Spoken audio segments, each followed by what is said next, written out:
எனதருமை நண்பர்களே, சிறிது இடைவெளி விழுந்துவிட்டதன் காரணம் பார்த்தீர்கள் என்றால், ஓயாத பணி, நீதிமன்ற வேலைகள், வழக்குகளை தயார் செய்வது போன்ற வேலைகளின் காரணமாக சிறிது காலம் இந்த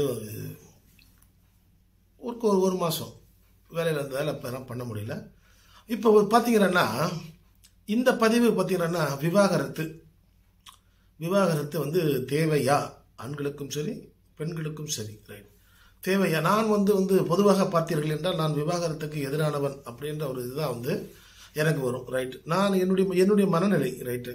ஆனால் இதே போன்ற மனநிலை வந்து யாருமே வந்து இதை வந்து வேண்டும் என்றே வந்து யாரும் வந்து ஒரு விவாகரத்து வந்து ஒரு நீதிமன்றத்துக்கு சென்று வாங்க வேண்டும் என்று வந்து யாருமே வந்து நினைப்பதில்லை, ரைட். யாருமே வந்து நினைக்காமல் எனக்கு வந்து விவாகரத்து தேவை அப்படின்னு சொல்லி யாருமே வந்து வெளியே போகிறது இல்லை, ரைட்.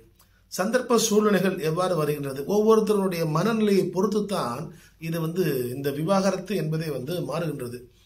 இது ஏன் இந்த பதிவு வந்து இங்கே வந்து பேசுகின்றேன் என்றால், நகர வாழ்க்கை இருக்கின்ற மக்களுடைய தரம் என்பது வேறு, கிராம வாழ்க்கையில் இருக்கின்ற மக்களின் தரம் என்பது வேறு. எஸ், ஒரு சாரர் மட்டுமே வந்து பார்த்தீங்கன்னா, எத்தனை பீப்புள் பார்த்தீங்கன்னா இந்தியாவில் பார்த்தீங்கன்னா நகர வாழ்க்கை என்பது மிக குறைவு. கிராமங்கள் தான், இந்தியா அமைந்ததே வந்து கிராமங்கள் தான். அந்த கிராமங்கள் கிராமங்களிலே வசிக்கின்ற மக்களின் எண்ணிக்கை தான் வந்து இந்தியாவில் கூட. இந்த விவாகரத்து சம்பந்தமாக இருக்கக்கூடிய நீதிமன்றங்கள் மற்றும் இந்த விவாகரத்து சம்பந்தமாக இருக்கக்கூடிய சட்டங்கள், அதன் மூலம் வந்து இரு தரப்பினருக்கும் சரி, ஆண்களுக்கும் சரி பெண்களுக்கும் சரி கிடைக்கக்கூடிய சட்ட பாதுகாப்பு போன்றவைகள்லாம் வந்து பார்க்கும்போது வந்து நகரத்தில் வாழ்கின்ற மக்களுக்கே இதை குறித்த விழிப்புணர்வு என்பது இருக்கிறது என்பது அனைவரும் அறிந்தது. இதே சமயத்தில் கிராமத்தில் வாழ்கின்ற மக்களுக்குன்னு பார்த்தீங்கன்னா இன்னும் பெரிய விழிப்புணர்வுலாம் ஒன்றுமே இல்லை. என்ன பண்ணுறாங்க, ஒரு திருமணம் செய்து கொடுக்கிறார்கள். திருமணம் செய்து கொடுக்கும் பொழுது அங்கே ஏதோ ஒரு ஒத்துக்கொள்ளவில்லை, ஏதோ ஒரு மிகப்பெரிய மனதளவில் பெரிய ஏமாற்றம். இது சாதாரணமாக நடந்துவிடுது. நகர வாழ்க்கை மக்கள், நகரத்தில் வாழக்கூடிய மக்களுக்கு வேண்டுமானால் இது சாதாரணமாக இருக்கலாம். ஏனென்றால் அவர்கள் விவரம் அறிந்தவர்கள். ஒரு திருமணம் வந்து ஒத்து வரவில்லை என்றால் அதற்கான ஒரு நீதிமன்றத்தை நாடி அந்த திருமணத்தை முறித்துவிட்டு இன்னொரு திருமணம் செய்து கொண்டு மகிழ்ச்சியாக வாழக்கூடிய மக்கள் வந்து நகரத்தில் வந்து அதிக அளவு வந்து தெளிவு பெற்றிருக்கிறார்கள், விவரம் அடைந்திருக்கிறார்கள் என்றுதான் கூட கூற வேண்டும். ஆனால் கிராமப்புறங்களிலே பார்த்தோம் என்றால் வந்து இன்னும் கூட ஒரு வாழ்க்கை வந்து சரியாக அமையவில்லை என்றால் ஐயோ என்று வந்து தலைமையில் ஏதோ இடி விழுந்த மாதிரி ஆயிடுச்சே, என்னுடைய மகளுடைய வாழ்க்கையே போயிடுச்சா, வாழ்க்கையே வந்து என்னுடைய மகளோட வாழ்க்கையை வந்து போயிடுச்சு, சின்ன பண்ணம் ஆயிடுச்சு அப்படின்னு வந்து தன்னம்பிக்கையை வந்து இழந்து விடுகிறார்கள். தைரியத்தை இழந்து விடுகிறார்கள். வேற என்ன, இதோடு என் குடும்ப வாழ்க்கையே போய்விட்டது என்றெல்லாம் கூறி தவறான முடிவுகளுக்கெல்லாம் செல்கிறார்கள். இப்போ சில மாதங்களுக்கு முன்பு பார்த்தோம்னா, இப்படி ஒரு நார்த் இந்தியாவில் ஒரு இன்ஜினியர் படித்த பையன் ஒய்ஃப் வந்து டைவர்ஸுக்குன்னு போயிட்டு அவனை ஹாரஸ் பண்ணாங்க. நீதிபதி வந்து ஒரு 5 லட்சம் ரூபாய் வரதட்சணை கேட்டார் இந்த கேஸ் உன்னை விடுவிக்கிறதுக்கு. போலீஸ் ஒரு பக்கம் பணம் கேட்டாங்க. ஸோ வந்து ஒரு பையனை வந்து ரொம்ப ரொம்ப தூரத்தில், ரொம்ப லாங்கில் கேஸை போட்டு அவனை வந்து அலைக்கடிச்சாங்க. அவன் தினம் அந்த கோர்ட்டுக்கு அவன் போகணுனாலே ஒரு ராத்திரி ஃபுல்லாக ட்ராவல் பண்ணி அவன் போகணும். இப்படிலாம் வந்து அலைக்கடிச்சது கடைசியில் தாங்காமல் அவன் தூக்கு போட்டு செத்தான். அவன் வந்து சூசைட் பண்ணின்னு செத்துட்டான். வீடியோவில் அவனுடைய ஸ்டேட்மெண்ட்டை கன்ஃபெஷனை கொடுத்துட்டு அவன் சூசைட் பண்ணி செத்துட்டான். என்னுடைய சாவுக்கு இவங்கெல்லாம் காரணம் அப்படின்னு அந்த வழக்கு இறந்துட்டான். அதை படிக்கும்போது நமக்கு வந்து ரொம்ப பரிதாபம் போச்சு. அடடா, இவ்வளோ கொடுமைக்கார மனைவியுடன் வாழ்ந்ததை விட அவன் எவ்வளோ எளிதாக வந்து அதுலேருந்து வெளியே வரத்துக்கு வந்து விவாகரத்து வாங்கி வெளியே வந்துருக்கலாம். அவனை விவாகரத்து என்று போட்டு அவனை ஜீவனாம்சம்னு ஒன்று போட்டு அவனை போட்டு சாவடிச்சு வச்சு அவன் செத்துட்டான், செய்து விட்டான். இன்னொரு பக்கம் இன்னொரு வழக்கு நம்ம பார்த்தோம்னு வச்சுக்கோங்க. அந்த வழக்கில் என்ன நடக்குது அப்படின்னா, பொண்டாட்டியை ஒய்ஃபை வந்து பிடிக்கல புருஷனுக்கு. அவன் வந்து எக்ஸ் சர்வீஸ் பண்ணி எல்லாருமே வந்து நம்மளாம் செய்தித்தாளில் படிச்சிருப்பான். வந்தான், பொண்டாட்டியை வந்து மர்டர் பண்ணிட்டான். பொண்டாட்டி யாரு கூட இருந்தா, இப்படி இல்லீகலாக இருந்தா, இல்லை யாரு கூட தொடர்பு இருந்தாங்க, இல்லை உனக்கு பிடிக்காத ஏதோ செஞ்சா அப்படின்னு சொல்லிட்டு நம்ம தான் படிக்கிறோமே. ஒரு கத்திரிக்காய் குழம்பு நல்லா கொண்டுடுறான். ரெண்டாவது சாப்பாடு கொண்டு வந்து ஒய்ஃபு தட்டில் வைக்கல அப்படின்னா அடிச்சு சுற்றி தூக்கி மண்டி அடிச்சு காலி பண்ணிடுறான். பண்ணிட்டு வந்து இப்போ ஜெயிலில் போய் லைஃப் சென்டென்ஸ் வாங்கிட்டு போய் உள்ள போய் உட்காந்துடுறான். இதெல்லாம் வந்து பார்க்கும்போது அப்போ திருமணத்தில் முதல்ல உள்ள அடி எடுத்து வைக்கிறவங்க எவ்வளோ அலர்ட்டாக இருக்கணும். இன்னொரு செய்தி கூட நம்ம வந்து சமீபத்தில் பார்த்தோம். என்ன செய்தி பார்த்தோம்னா, கிரெடிட் ஸ்கோர், சிவில் ஸ்கோர். இந்த சிவில் ஸ்கோர் பார்த்தீங்கன்னா எவ்வளோ புவராக இருக்குது அப்படின்றதுக்காக ஒரு அப்பா வந்து பொண்ணோட கல்யாணத்தை நிறுத்திட்டார் தாலி கட்டுற சமயத்தில். இல்லையா? இதெல்லாம் வந்து நம்ம வந்து இது வரைக்கும் வந்து இதெல்லாம் நான் எதிர்பார்க்கவே இல்லை. ஒரு கல்யாணத்துக்கு 1000 பைசலி ஒரு கல்யாணம் பண்ணு அப்படின்னு சொல்லி எல்லாம் வீசு படம் தர இல்லையா? மணல் கயிறு மாதிரி சினிமாக்கள்லாம் அந்த மாதிரி படங்களை பார்த்து வளர்ந்த இந்த காலகட்டத்தில் சிவில் ஸ்கோர் கம்மியாக இருக்குது அப்படின்னு சொல்லி கல்யாணத்தை நிறுத்திட்டார். ஆனால் அவர் சொல்றது வந்து இந்த காலகட்டத்துக்கு பொருந்துவது போலத்தான் இந்த சொல்லுகின்ற காரணங்கள் இருக்கிறது. மணமகன் வந்து கல்யாணம் பண்ணி வரும்போதே அவன் வந்து கடனாளியாவோ அல்லது அவனால் வந்து ஒரு லோன் வாங்க முடியாத ஒரு சூழ்நிலையோ சிவில் ஸ்கோர் வந்து ரொம்ப கீழே இருந்தானா நிறைய கடன் கட்டாமல் வச்சிருக்கான், ரீபே பண்ணாமல் வச்சிருக்கான். இந்த மாதிரி ரீபே பண்ண முடியாத கெப்பாசிட்டி ஒரு பையனை என் பொண்ணு கல்யாணம் பண்ணி என் பொண்ணு இப்போ 4 லட்ச ரூபா 5 லட்ச ரூபா சம்பாதிச்சுங்கிறா. அப்புறம் மொத்த பேர்டனை வந்து இவ தலையில விடும் அப்படின்னு அப்பா அவர் போடுற கணக்கு வந்து வேற கணக்கு.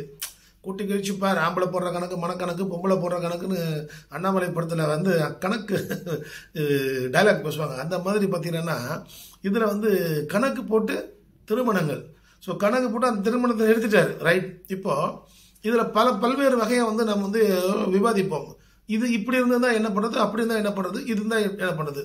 ரைட். இதை போன்று எல்லாம் வந்து சந்தர்ப்பங்கள் சூழ்நிலைகள் வரும்போது இல்லை கல்யாணம் பண்ணதுக்கு அப்புறம் தெரிஞ்சு அவன் வீட்டுக்காரன் வந்து ஒரு சைக்கோவாக இருக்கான். ஸோ அது ஒரு சைக்கோவாக இருக்கான்னு வச்சுக்கோங்க. அந்த சைக்கோ கூட வாழும்போது நம்ம ஒரு தரப்பினர், அதாவது பொண்ணுக்கு உயிருக்கு ஆபத்து, இல்லை ஒய்ஃபு வந்து ஒரு சைக்கோவாக இருக்கா, ராத்திரி தூங்கும்போது கள்ளத்துக்கு தள்ள போட்டுருவா பிறகுது. ஸோ இது போலலாம் இருந்தால் நீங்கள் வந்து தகுந்த நீதிமன்றத்தை நாடி இந்த விவாகரத்து பெற்றுக்கொள்ள என்னை போன்ற ஆட்கள் விவாகரத்துக்கு எதிராக இருந்தாலும் உங்கள் உயிரை வந்து காப்பாற்றிக் கொண்டு வாழ்க்கையை வந்து காப்பாற்றிக் கொள்ள வேண்டும் என்கின்ற ஒரு பொது கருத்து இருக்கிறது அல்லவா? அதன் அடிப்படையிலே வந்து நீங்கள் ஒரு நல்ல நீதிமன்றத்தை வந்து அணுகி அதற்காக ஒரு விவாகரத்தை வந்து வாங்கி கொண்டு இன்னொரு திருமணம் செய்து கொண்டு மகிழ்ச்சியாக வாழ வேண்டும். ரைட். ஓகே. இப்போ இந்த விவாகரத்தில் என்னென்ன விஷயங்கள்லாம் இருக்குதுன்றதை பார்ப்போம். சரியா? இதில் வந்து ஹிந்து, கிறிஸ்டியன், முஸ்லீம், இந்தியாவில் வந்து மேஜர் இவங்க தான், 3 பேர் தான். சரி, ரைட்டு. ஹிந்துக்கள் அப்படின்னா ஹிந்துஸ் யாரெல்லாம், செட்டியார், முதலியார், இவங்கெல்லாம் வந்து ஹிந்துக்களில் வரக்கூடிய ஒரு சப்செக்ட் ஜாதிகள். ரைட்டு. இவங்களுக்கெல்லாம் வந்து பார்த்தீங்கன்னா ஜெயின் இருக்காங்களா, சவுகார்பேட்டை இருக்கிற மார்வாடிஸ், அவங்களும் வந்து ஹிந்துக்கள். அவங்களுக்கு வந்து பார்த்தீங்கன்னா இது வந்து ஹிந்து மேரேஜ் ஆக்ட் பிரிவு 13. அதில் வந்து சில 5, 8, 10 கிரவுண்ட் சொல்லியிருப்பாங்க. என்னென்ன கிரவுண்டுன்னு உள்ள போய் பார்த்தா தெரிஞ்சிருக்கும். அதே மாதிரி வந்து கிறிஸ்டியன்ஸ் எல்லாம் வந்து டைவர்ஸ் ஆக்ட் இருக்கும். அதில் செக்ஷன் 2 எடுத்து படிச்சிங்கன்னா ஒரு 8 பிரிவுகளை கொடுத்துருக்கும், காரணங்கள் சொல்லப்பட்டிருக்கும் கிரவுண்ட்ஸில். அதே மாதிரி பார்த்தீங்கன்னா முஸ்லீம்களுக்கு என்று பார்த்தீங்கன்னா வந்து முஸ்லீம் டிசல்யூஷன் ஆக்ட் 1839 ஒரு பழைய சட்டம் வந்தது. அந்த பழைய சட்டத்தில் தான் வந்து பார்த்தீங்கன்னா வந்து ஒரு சூட்டாக போடுவாங்க, ஒரு சூட்டாக போட்டு வாங்கிட்டு இருந்தாங்க. அதுக்கப்புறம் பார்த்தீங்கன்னா அடுத்த கேள்வி தலாக் தடை செஞ்சாங்க. அதுக்கு ஆக்ட் வந்துடுச்சு, அந்த தலாக் தடை பண்ணி ஆக்ட் வந்துடுச்சு. அதில் பார்த்தீங்கன்னா முன்னெல்லாம் வந்து தலாக் சொல்லி முடிச்ச காலங்களும் கிராமப்புறங்களில் இருந்து கொண்டு இருக்கிறது. இன்றைக்கும் கிராமப்புறங்களிலே இந்த தலாக் சொல்லும் பழக்கம் இருக்கிறது. ஆனால் யாரேனும் ஒரு முஸ்லீம் பெண் இந்த மாதிரி தலாக் வந்து இப்போது பண்ணிட்டாங்க நீ போய் ஒரு புகார் கொடுத்தீங்கன்னா 3 வருஷம் ஜெயிலு.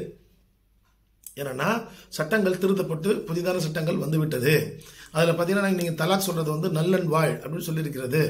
இப்போ நீங்கள் தலாக் சொல்லி இது மாதிரி ஒரு பொண்ணை பிரித்து விட்டீங்க அப்படின்னு ஒரு புகார் கொடுத்தாங்கன்னா 3 வருஷம் சிறை தண்டனை உண்டு. சரி, இதுக்கு ஹிந்து, முஸ்லீம், கிறிஸ்டியன். ரைட். இப்போ பொதுவாக சொல்லக்கூடிய காரணங்கள் அப்படின்னா இப்போ ஹிந்துவில் வந்து ஒரு விவாகரத்துக்கான காரணங்கள் அப்படின்னா மேஜராக இன்னைக்கு எல்லா நீதிமன்றங்கள் எடுத்து பார்த்தீங்கன்னா வந்து க்ரூவல்ட்டி அப்படின்னு இருக்கும். அப்புறம் டைவர்ஸுக்கு நீங்கள் வரும்போது எதுக்கெல்லாம் you should both the parties வந்து எதுக்கெல்லாம் ப்ரிப்பேர் ஆகணும் அப்படின்ற பாயிண்ட் சொல்கிறேன். ரைட். இப்போ ஹிந்துஸ்க்கு வந்து ஃபர்ஸ்ட் நீங்கள் டைவர்ஸ் வரீங்கன்னா மோஸ்ட் என்ன போடுறீங்கன்னா டிசர்ஷனும் குரூவல்ட்டியும் போடுறீங்க. ரைட். குரூவல்ட்டினா எதெல்லாம் வந்து குரூவல்ட்டி, ஆண் வந்து ஒரு கணவன் இதையெல்லாம் செய்தால் குரூவல்ட்டி, இன்னும் பெரிய லிஸ்டே இருக்குது. அதே மாதிரி ஒரு மனைவியானவள் இதெல்லாம் செய்தால் குரூவல்ட்டி. ரைட்டு. இப்போ ஒரு 2-3 எக்ஸாம்பிள் சொல்லுவோம். எது கணவன் செய்கின்ற குரூவல்ட்டியை தண்ணி அடிச்சு வந்து அடிக்கிறான், இல்லை ஒய்ஃபை வந்து இதெல்லாம் நிரூபிக்கணும். ஒய்ஃபை வந்து நீங்கள் சந்தேகப்படுறீங்க. அப்புறம் வேற என்ன சொல்றது, இதை பற்றி வந்து அம்மா கூட வந்து மாமியார் கூட போய் மாமியார் வீட்டுக்கு அடிக்கடி பொண்டாட்டி வந்து போகணும்னு சொல்கிறா, இல்லை அனுப்பாமலே வச்சிருக்கிறது. ஸோ இதெல்லாம் வந்து கொடுமைகள். அல்லது மனைவியோட உடலில் வந்து சிகரெட்டால் சூடு வைப்பது, இதை போன்றெல்லாம் அடிப்பது, இதெல்லாம் வந்து குரூவல்ட்டி. இதெல்லாம் நீங்கள் ப்ரூவ் பண்ணீங்கன்னா you can get a divorce. Right. Okay. அதே போல் வந்து பெண்கள் இதெல்லாம் எந்த குரூவல்ட்டிலாம் வந்து கமிட் பண்ணுறாங்க அப்படின்னா அதிகமான பணம் வேண்டும் என்று டிமாண்ட் செய்வது, இதெல்லாம் வந்து சட்டத்தில் சொல்லியிருக்காங்க, இதெல்லாம் குரூவல்ட்டி. அதே மாதிரி வந்து அசிங்கமாக வந்து பேசுறது. 2வது கணவனை வந்து சந்தேகப்படுறது. ரைட்டு. எப்பொழுதுமே கணவனை பொது இடத்தில் வைத்து அவமானப்படுத்துவது. ஸோ இதெல்லாம் இதை போன்ற விஷயங்கள்லாம் வந்து கணவனை அடிப்பது, இதெல்லாம் நடக்குது இன்னைக்கு. அடிப்பது. இதெல்லாம் வந்து கணவனுக்கு வந்து பணிவிடைகள் செய்ய மறுப்பு, இதெல்லாம் வந்து குரூவல்ட்டி அப்படின்னு சொல்றாங்க. அதாவது கணவனுக்கான கடமைகளை செய்ய மறுப்பது, இதெல்லாம் வந்து பெண்கள் செய்கின்ற குரூவல்ட்டி. ரைட். இதெல்லாம் அந்த டிசர்ஷன் அப்படின்னு வந்து சொன்னது நல்லா தெரிஞ்சுக்கோங்க. வாட் இஸ் டிசர்ஷன்னா, கணவனோ மனைவியோ ஒருவரை ஒருவர் விட்டு 2 ஆண்டுகள் மற்றும் 2 ஆண்டுகளுக்கு மேல் பிரிந்து வாழ்ந்திருந்தால் அதன் அடிப்படையிலேயே அதை நிரூபிக்கும் பொழுது அதன் அடிப்படையிலேயே அவர்களுக்கு வந்து விவாகரத்தை வழங்கி விடுவார்கள். அப்புறம் மற்ற கிரவுண்டெல்லாம் இருக்குது. மற்ற கிரவுண்ட்லாம் வந்து பார்த்தீங்கன்னா பெருசாக இருக்காது. 7 வருஷத்துக்கு இவர் எங்கே இருக்காருன்னு தெரியல அப்படின்னா போடலாம். அப்புறம் வந்து வீட்டுக்காரர் வந்து சாமியாரா போயிட்டாரு அப்படின்னா போடலாம். அப்புறம் வீட்டுக்காரர் பார்த்தீங்கன்னா தீராத ஒரு ஸ்கின் டிசீஸ் இருக்குது அப்படின்னா போடலாம். ஸோ வந்து இந்த மாதிரி ஒரு 7-8 காரணங்கள் தான் பெரிய செக்ஷன் 13 இருக்கும்.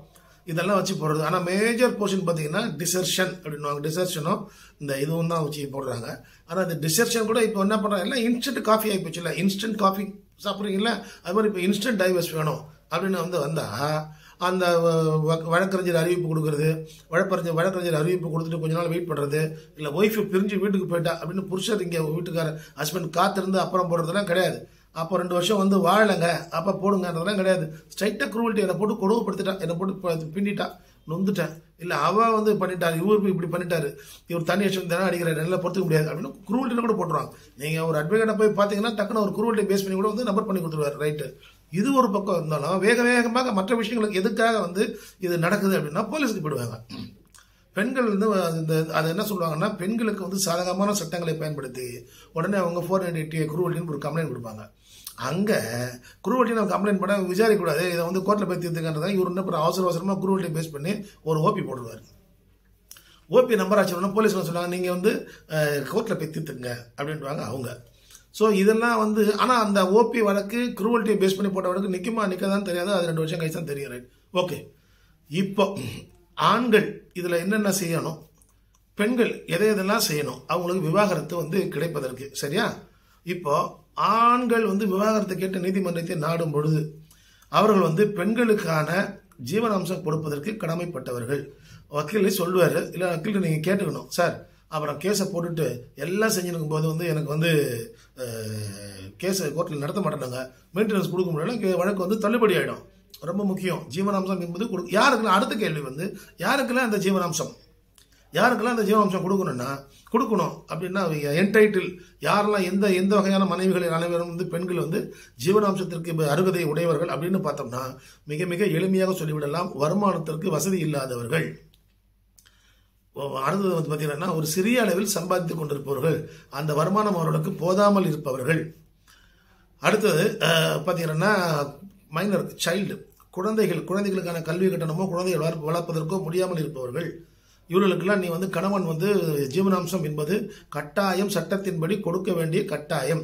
யாருக்கு கொடுக்க வேண்டியதில்லை அப்படின்னா வசதியான பெண்கள். சரி, யார் வசதியான பெண்களுக்கு கொடுக்க வேண்டியதில்லை. அதே மாதிரி வருமான வரி கட்டுகின்ற பெண்கள், இதெல்லாம் நீ ப்ரூவ் பண்ணணும். வருமான வரி கட்டுகின்ற பெண்கள் அப்படின்னு சொல்லி எப்படி சொல்லுவேன்னா, அவங்க பேன் கார்டு எடுத்து கொடுக்கணும், அவங்களுடைய சரல் இருக்கு பார்த்தீங்களா, அவங்களோட இன்கம் டேக்ஸ் பேப்பர்ஸ் எடுத்து நீ ப்ரொடியூஸ் பண்ணணும். நீ கால் ஃபார் ரெக்கார்ட்ஸ் போட்டினா அது வந்துடும். சரியா? ரைட். இவங்களுக்கு கிடையாது. அதே மாதிரி முக்கியமாக அதாவது தன்னால் ஒரு வேலைக்கு சென்று மாதம் 1 லட்சமோ 2 லட்சமோ சம்பாதிக்க முடியும் என்று இருக்கக்கூடிய ஒரு பெண்மணி வேண்டுமென்றே கணவனை வந்து போட்டு கசக்க வேண்டும், கணவனிடமிருந்து பணம் புடுங்க வேண்டும் என்கின்ற ஒரு கெட்ட நோக்கத்தோடு தான் ஒரு நபர் வந்து வீட்டில் அமர்ந்து கொண்டிருக்கிறார். எனக்கு மாதம் 1 லட்சம் ரூபாய் ஜீவனாம்சம் கொடுங்கள் என்று கேட்டுக்கொண்டிருக்கிறார் என்று வைத்துக் கொள்வோம். அந்த பெண்மணிக்கு ஜீவனாம்சம் கிடையாது. நீங்க அதை வந்து நிரூபிக்க வேண்டும். இந்த பெண்மணிக்கு இத்தனை நிறுவனத்திலிருந்து பணிக்கான உத்தரவுகள் வந்து கொண்டிருக்கின்றன. அவர் பணிக்கு சென்றால் மாதம் 2 லட்சம் ரூபாய் மேல் குறிப்பிட்ட அளவுக்கு அவர் வந்து சம்பளம் வாங்குவார். அவருக்கு வந்து வருமானம் வரக்கூடிய வாய்ப்புகள் இருக்கு. இருந்தும் வந்து ஹஸ்பண்டை வந்து கிரஷ் பண்ணணும், ஸ்குவீஸ் பண்ணணும் அப்படின்ற பர்பஸுக்காக மட்டும்தான் அவங்க வேலைக்கு போகாமல் இருக்காங்க அப்படின்னு நிரூபிச்சிங்கன்னா உங்களுக்கு கிடையாது. ரைட். ஓகே. இதே மெயின்டெனன்ஸ் தான். எப்படி வந்து நம்ம ஒரு டைவர்ஸ்க்கான கிரவுண்ட்ஸ் பார்க்கும்போது ஹிந்து, கிறிஸ்டின், முஸ்லீம், எப்படி நம்ம வந்து அதில் 13, இதில் வந்து 2, இதில் வந்து இதுலேயும் 2, கிறிஸ்டின் ஆக்டில் வந்து 10, 10, இதில் வந்து 2, இதில் சொல்லப்பட்ட காரணங்களுக்காக நீங்கள் வந்து விவாகரத்துக்கு போகிறீங்க. சரி, மப்சல்ல கோர்ட்டில் கிறிஸ்டின்ஸுக்கு போட்டிங்கன்னா டிஸ்ட்ரிக்ட் கோர்ட் தான் ஜூரிஸ்டிக்ஷன். ரைட்டு. அதே மாதிரி ஹிந்துஸ்க்கு மப்சல்ல பார்த்தீங்கன்னா சப்கோர்ட் ஜூரிஸ்டிக்ஷன் சொல்கிறேன். இதெல்லாம் சப்கோர்ட் ஜூரிஸ்டிக்ஷன். ரைட்டு. அடுத்ததுனா முஸ்லீம்ஸுக்கு போட்டிங்கன்னா உங்களுக்கு சப்கோர்ட் ஜூரிஸ்டிக்ஷன். இப்போ இதில் நம்ம பார்க்குற விஷயங்கள் இந்த விவாகரத்து அப்படின்னு வரும்போது எதெல்லாம் வந்து ஆண்கள் வந்து ஃபேஸ் பண்ணாதான் நடத்த முடியும்னா, கண்டிப்பாக குழந்தைகள் இருந்தால் குழந்தைகளுக்கு ஜீவனாம்சம் கொடுக்கணும். ஸ்கூல் ஃபீஸ் வருஷத்துக்கு ஒரு தடவை கட்ட சொல்லுவாங்க. ரெண்டாவது வசதி இல்லாத பெண்களுக்கு அவங்கள மெயின்டைன் பண்ணுறது ஜீவனாம்சம் கொடுக்க சொல்லுவாங்க. அப்புறம் பார்த்தீங்கன்னா பள்ளி குழந்தைகளுக்கு ஆனால் ஸ்கூல் ஃபீஸ் கொடுக்குறாங்க. வழக்கு செலவுக்கான பணம் வந்து போடப்படும். இப்போ இது எவ்வளவுலாம் போடப்படும் அப்படின்னா இந்த ஜீவனாம்சம் எவ்வளவுலாம் போடப்படும். அது இல்லாமல் அவங்க வந்து 125 CRPC தனியாக மெயின்டெனன்ஸ் வந்து தனியாக வந்து வழக்கை வந்து தாக்கல் செய்யலாம். இப்போ நம்மளாம் நிறைய பேப்பரில் பார்க்குறோம், என்ன சார் இவங்களுக்கு இத்தனை லட்சம் கொடுக்க சொல்கிறாங்க, இத்தனை கோடி கொடுக்குறாங்க, அதெல்லாம் எப்படி சார் வரும்? அதெல்லாம் வந்து இப்போ நான் கேஸை போட்டால் என் சம்சாரத்தை கொடுக்க சொல்லுவாங்களா? இத்தனை கோடி கொடுக்கணுமா, இத்தனை லட்சம் கொடுக்கணுமா, என்கிட்ட பணம் இல்லையான்னு. அதெல்லாம் வந்து it depends the social capacity of the parties, right? அவர்களுடைய சமுதாய நிலை குறித்து தான் அந்த ஜீவனாம்சம் என்பது வந்து முடிவு செய்யப்படும். அதுக்குன்னு முடிவு செய்யப்படும் அப்படின்னு சொன்னீங்கன்னா அதுக்கு வந்து ஒரு சட்ட அளவு இல்லையா? எவ்வளவு அளவு தான் தொகை தான் கொடுப்பது என்றால் ஹிந்துஸ்க்கு வந்து பார்த்தீங்கன்னா 3ல் 1%, கிறிஸ்டியன்ஸுக்கு மற்ற ஆக்டில் 5ல் 1%. 3 லட்சம் ரூபாய் ஆனவர் ஒரு இந்து கணவர் வந்து ஒரு சம்பளம் வாங்குகிறார் என்றால் 1 லட்சம் ரூபாய் கிட்ட அவருக்கு வந்து ஜீவனாம்சம் கொடுப்பதற்கு நீதிமன்றம் வந்து உத்தரவிடும். இது எப்பன்னா மனைவி அவருடைய சம்பளம் 3 லட்சம் ரூபாய் நிரூபிக்கும் பொழுது சம்பள பில்லை கொடுக்கணும், இல்லை இன்கம் டேக்ஸில் போட்டு அந்த பேப்பர்ஸ் எடுத்து கொடுக்கணும், இருக்கும் பட்சத்தில் கொடுக்கப்படும், ரைட்டு. மனைவியை வந்து அவர்கள் வீட்டில் வந்து வசதியாக வாழ்றக்கூடிய ஒரு பெண்மணி, வசதியாக வாழ்ந்த அவங்க பெண்மணி ஒரு 150-200 பவுன் நகை போட்டு வந்து என்ன வந்து இப்போ அந்த பொண்ணு வந்தவங்க வீட்டுக்கு வந்துருக்குறாங்க, வசதியாக வாழ்கிறாங்க அப்படின்னும் போது அவங்களுக்கு அந்த பணம் தேவை, ரைட்? அவங்களுடைய தகுதிக்கு அவங்க தராதரத்திற்கு எவ்வளோ வாழ்கிறார்களோ அதை கொடுக்கணும், ரைட்? ஓகே. இப்போ சார் இது வந்து ஆண்களுக்கு கிடையாதுன்னா ஆண்களுக்கும் தான் இது வந்து ஜீவனாம்சம் இருக்கிறது. எத்தனையோ நீதிமன்றங்கள் வந்து ஆண்களுக்கும் ஜீவனாம்சம் கொடுக்க சொல்லி பெண்களுக்கு உத்தரவுப்பட்டிருக்கிறது. அது ஆண்கள் நொடிஞ்சு போயிட்டுருப்பான். ஸோ அவனுக்கு வந்து பார்த்தீங்கன்னா வருமானம் இது இருக்காது. அவனுக்கு பெண் வந்து பார்த்தீங்கன்னா இப்போ டாப்பில் இருப்பாங்க. பாரதியார் சொன்னது மாதிரி புதுமை பெண்கள் அப்படின்ற ஒரு கான்செப்ட் தானே இப்போ போயிட்டு இருக்குது. அதாவது ஹவுஸ் ஒய்ஃப் அப்படின்ற கான்செப்ட் போயிட்டு ஹவுஸ் ஹஸ்பண்ட் அப்படின்ற ஒரு கான்செப்ட் வந்துட்டு இருக்குது. அப்போ வீட்டில் இருக்கக்கூடிய ஆண்களுக்கு வசதி இல்லை என்றால் அந்த ஆண்களை பராமரிக்க வேண்டியது சம்பாதிக்கும் பெண்களுக்கான கடமை. அது சட்டம் சொல்லியிருக்கிறது, ரைட்? இது ஒன்றும் இல்லை, இவங்க கொடுக்கணும். இப்போ இது இருந்தால் தான் வந்து ஒரு ஜீவனாம்சம் இருந்தால் தான் வந்து வழக்கை வந்து நடத்தவே முடியும், ரைட்டா? ரைட். இந்த வழக்கை நடத்தி முடித்து அவர்களுக்கான ஒரு தீர்வானது கிடைத்துவிடும். எதற்காக நம்ம வந்து போடுறோம் அப்படின்னா, அதாவது இந்த கொடுமைங்களுக்கு மத்தியில் வாழ்ந்து உயிரை விடுவதை விட சில இதெல்லாம் பத்திரிகை செய்தியில் பார்த்தல, சாவட்சரான் ஒய்ஃபை வந்து தூங்கினும் போது புரிச்சது இல்லை கல்லை தூக்கி போடுறா, ஒருத்தவங்க பிடிக்கலன்னு சொல்லிட்டு சாப்பாட்டில் சாப்பிட்ற சாப்பாடை பார்த்தீங்கன்னா விஷம் வச்சு கொள்றா. இதெல்லாம் பார்க்கும்போது நம்மளுக்கே வந்து பயமாக இருந்தது, மிகுந்த அச்சமாக இருக்கிறது. இதை போலெல்லாம் வந்து வாழ்ந்து எதற்காக வந்து ஒரு அச்சத்தோடவே வாழ்ந்து வந்து அச்சத்தோடு வாழ்ந்து வாழ்க்கையை முடித்துக் கொள்வது. இதை மாதிரி இருக்கும்போது பார்த்தீங்கன்னா இப்போ நகரத்து வாழ்க்கையில் பார்த்தீங்கன்னா பக்கத்துலேயே ஒரு வக்கீல் இருப்பார், அவரை போய் பார்ப்பாங்க, ஒரு ஃபேமிலி கோர்ட்டில் ஒரு கேஸ் ஒன்று போடுவாங்க, இவங்க போவாங்க, அது கேஸ் நடக்கும், அதுலேருந்து சுமூகமாக பொருளுக்கு வெளியே வந்துடுவார். இங்கேயே நிறைய அட்ராசிட்டிலாம் நடக்குது, ரைட்? That is different. அது அப்புறம் பார்ப்போம். இதே கிராமத்து வாழ்க்கையில் பார்த்தீங்கன்னா இதை போன்றெல்லாம் எதுவுமே இருக்க மாட்டேங்குது. அவங்க ஒன்று பெரிய அச்சத்தில் வந்து நீதிமன்றம் வந்து செல்வதை விட பஞ்சாயத்து பண்ணி பெரியவங்களை கூப்பிட்றாங்க, பஞ்சாயத்து பண்ணுறாங்க, உட்காந்து எழுதி வாங்குறாங்க, ரைட்? வெளியே வந்துடுறாங்க, ரைட்? ஸ்டாம்ப் பேப்பரில் எழுதி வாங்கிடுறாங்க. ஸ்டாம்ப் பேப்பரில் எழுதி வாங்கிட்டு ரைட் வாமா போகலாம் அப்படின்னு சொல்லி கூப்பிட்டு வந்து அடுத்த இன்னொருத்தர் வந்து கல்யாணம் பண்ணி அதை பண்ணி அனுப்பிச்சிடுறாங்க, ரைட்? ஓகே. இதை போன்ற திருமணங்களுக்கு செல்லுமா என்றால் வந்து செல்லாது. நீதிமன்றத்தின் மூலமாக நீங்கள் வந்து ஒரு டிகிரி ஆஃப் டைவர்ஸ் என்பது வாங்கி கொண்டு 2வது திருமணம் செய்தால் மட்டும்தான் அந்த திருமணத்துக்கு ஒரு சட்ட வலிமை என்பது இருக்கும். ஆனால் மப்சலில் வந்து இது மாதிரி இஷ்யூஸ்லாம் யாரும் வந்து ரைஸ் பண்ணுறதில்ல, யாரும் வந்து கிளைம் பண்ணுறதில்ல. அதனால் பார்த்தீங்கன்னா இது வந்து யாரும் பெரிய இஷ்யூ எடுத்துக்கிறதில்ல. ஆனால் சிட்டிலலாம் பார்த்தீங்கன்னா ஒருத்தர் நீதிமன்றத்துக்கு போனால் கூட பிடிக்கலையா, சரி அவன் மெயின்டெனன்ஸ் கொடுக்குறானா, சரி வந்து கேஸ் ஆர்டர் ஆகிடுச்சா விடுறதில்ல. அடுத்த அப்பீல்ப்பா அவனை கல்யாணம் பண்ணாத அளவுக்கு பார்த்துக்க, அவனை வந்து அடுத்த கல்யாணம் பண்ணாத அளவுக்கு பார்த்துக்க அப்படின்னு தான் வந்து பல்வேறு வழக்குகள் போட்டிகள் விரோதத்தில் தங்கள் மீது ஒருவர் மாற்றி ஒருவர் தங்களின் மீது சேற்றை வாரி பூசிக்கொண்டு இருக்கிற அந்த நிம்மதி அந்த இதெல்லாத்தையும் கெடுத்து கொண்டு தான் நிறைய வழக்கு வந்து ஓடிக்கொண்டிருக்கிறது. ஏற்கனவே மனதளவில் நொந்து போயிருப்பாங்க. இப்போ மாற்றி ஒருவர் மீது குறை சொல்லுதால் என்ன நடக்குன்னா இன்னும் கொஞ்சம் கசப்பு தான் வந்து வரும். அதனுடைய விளைவு தான் வந்து ஒரு சில வருடங்களுக்கு முன்பு பார்த்தீங்கன்னா ஃபேமிலி கோர்ட்டுக்குள்ளேயே வந்து பார்த்தீங்கன்னா ஒரு ஹஸ்பண்ட் ஒய்ஃப் வந்து சத்தக்கான கத்தியில் குத்தி காலி பண்ணுறான். ஏன் காலி பண்ணுறான்னா அந்த ஒய்ஃப் வந்து இவனை கிட்டத்தட்ட 15 வருஷம் அந்த கேஸை நடத்த விடாமல் போட்டு இழுகுதான். வக்கீலுக்கு ஃபீஸ் கொடுத்து கேஸை நடத்த விடாமல் வாய்தான்னு போட்டு நடத்தி அவன் நொந்துட்டான். ஏன்னா ஒரு மனிதனுடைய இளமை காலம் என்பது அந்த 30-35 ஒரு 40-45 வரைக்கும் தான், 50 கூட வச்சுக்கோங்களேன், அது வரைக்கும் தான். அதுக்குள்ளே தான் வந்து அட்லீஸ்ட் 2வது திருமணம் செய்து அதன் மூலம் வந்து ஒரு குழந்தை பெற்று வளர்க்கணுன்ற ஆசை எல்லாருக்கும் இருக்குல்ல. ஆனால் இதே ஒருத்தர் வந்து பண்ண விடாமல் ஒருத்தர் குறுக்கு நிற்கிறாங்க அப்படின்னா கோவம் வந்துச்சு, போட்டு ஜெயிலுக்கு போயிட்டான். அவனுடைய வாழ்க்கை முடிந்து விட்டது. கோபத்தின்பால் எடுக்கின்ற முடிவு சரியாக இருக்காது அப்படின்றது இது ஒரு உதாரணம். அதனால் இதெல்லாம் இந்த காரணத்திற்காகவே இது இது வந்து மக்களிடையே இருக்கக்கூடிய மிகப்பெரிய அச்சம். நீதிமன்றத்துக்கு சென்றால் பல வருடங்கள் ஆகிவிடும். இப்போ அது ஒரு பார்த்தீங்கன்னா மக்களோட மைண்ட் செட்டில் நீதிமன்றங்கள் அப்படின்னா நீதிமன்றத்துக்கு போயிட்டீங்கன்னா பல வருஷம் ஆகிடும். லைஃபே போச்சு, 10 வருஷம் உன்னுடைய இளமை போச்சு, வேஸ்ட். உன் லைஃப் கண்டோம். நீ வெளியே வரும்போது மண்டெல்லாம் சொட்டா விழுந்து நீ தாத்தாவாயிட்டு இருப்ப. அப்படித்தான் வந்து என்ன நினைக்கிறேன். அது மிக மிக தவறு. நீதிமன்றத்திற்கு மிக மிக வேகமாக முடியக்கூடிய வழக்குகளே விவாகரத்து வழக்கிலே மிக வேகமாக முடிக்கின்றன. 2 பார்ட்டிகளும் பேசி காம்ப்ரமைஸ் பண்ணி சம்மதம் பண்ணிங்கன்னா மியூச்சுவல் கன்சர்னில் போட்டிங்கன்னா 6 மாதம் டிகிரி வாங்கினு நீ ஹாப்பியாக போயிடலாம், நீ ஹாப்பியாக போயிடலாம். சரி, ரைட். இது வந்து 6 மாதம் இல்லை. 2 பார்ட்டியை வந்து கெடா கொண்டா இருக்குன்னா உங்கள் அட்வொகேட் வந்து ஸ்டபனாக இருக்கணும். ஒரு வாய்தா ஒரு ஹியரிங் கூட மிஸ் பண்ணக்கூடாது. நோட்டீஸ் சர்வ் ஆகிற வரைக்கும் தான் வழக்குகள் வந்து தாமதப்படும். நோட்டீஸ் வந்து சர்வ் ஆயிடுச்சு அப்படின்னா அடுத்தடுத்த ஸ்டேஜுக்கு வந்து வரும். அந்த அடுத்தடுத்த ஸ்டேஜுக்கு வரும்போது உங்கள் அட்வொகேட் ரெகுலராகவே நீதிமன்றத்தை வந்து ஆஜராகினே இருந்தாருன்னா டக்குன்னு ஒரு ஸ்டெப்ஸ் எடுத்தாருன்னா 2 வருஷத்தில் கேஸ் முடிச்சிடும். 2 வருஷத்தில் உங்களுக்கு வந்து HMOP முடிஞ்சிடுங்க, டிஸ்போஸ் ஆகிடுங்க. அது உங்கள் அட்வொகேட் கையில் தாங்க இருக்குது. அவர் வந்து கோர்ட்டை கேட்கும் போதெல்லாம் ஷார்ட் டேட் கேட்டுக்கணும். ஷார்ட் டேட்னு கேட்டு அந்தந்த எந்தெந்த வழக்குகள் எந்தெந்த சூழ்நிலைகள் எந்தெந்த ஸ்டேஜ் தாண்டணுமோ அந்த வழக்குகளை அந்தந்த இதே வந்து வாய்தா கேட்காம நீங்கள் டக்கு நடத்துனீங்கன்னா 2 வருஷத்தில் வழக்கை முடித்து நீங்கள் வந்து வெளியே வந்துடலாம். இது ஒரு ஸ்டேஜ். ஸோ இந்த நீதிமன்றத்தில் வந்து இனிமேல் வழக்குகள் வந்து நிதானமாக நடக்கின்றன என்கின்ற காரணங்கள்லாம் வந்து இன்றைக்குமே வந்து ஒத்துக்கொள்ளப்படாத ஒரு விஷயங்கள். அதான் அந்த குறிப்பிட்ட காலம் கடத்தும் என்கின்ற வழக்குகளை வந்து வேகமாக முடிப்பதற்கு வந்து பல்வேறு நடைமுறைகள் வேகமான நடைமுறைகள் உள்ளன. ரைட்டு. அடுத்தது பார்த்தீங்கன்னா ஜீவனாம்சம் எவ்வளோ கொடுக்கணும், யார் எவ்வளோ கொடுக்கணும் இருக்குது. அதை வந்து ஒருத்தர் ஒரு வீட்டுக்காரர் அதை செய்யறதுக்கு எஸ் அப்படின்றத மட்டும்தான் இங்கே வரணும். ஆக ஒரு ஆணுக்கு வந்து ஜீவனாம்சம் ஒரு பெண்ணுக்கு கொடுக்க வேண்டும் கொடுக்க முடியும் என்கிற சூழ்நிலையில் மட்டும் இருந்தால் மட்டும் நீதிமன்றங்கள் செல்லுங்கள் விவாகரத்து கேட்டு. ரைட்.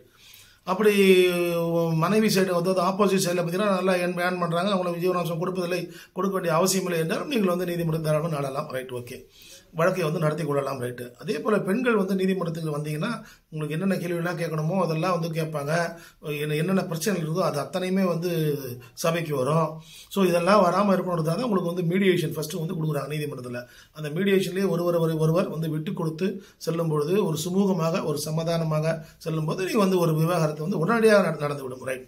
இல்லை அப்படின்னா உங்கள் அட்வொகேட் வந்து ஹியரிங் ஒவ்வொரு ஹியரிங்கும் என்னென்ன எதற்காக அந்த வாய்தாவானது போடப்படுகிறதோ அதை அவர் வந்து நிறைவேற்றும் பட்சத்தில் வழக்கு அதிகபட்சம் 2 வருஷத்தில் முடிஞ்சிடும்.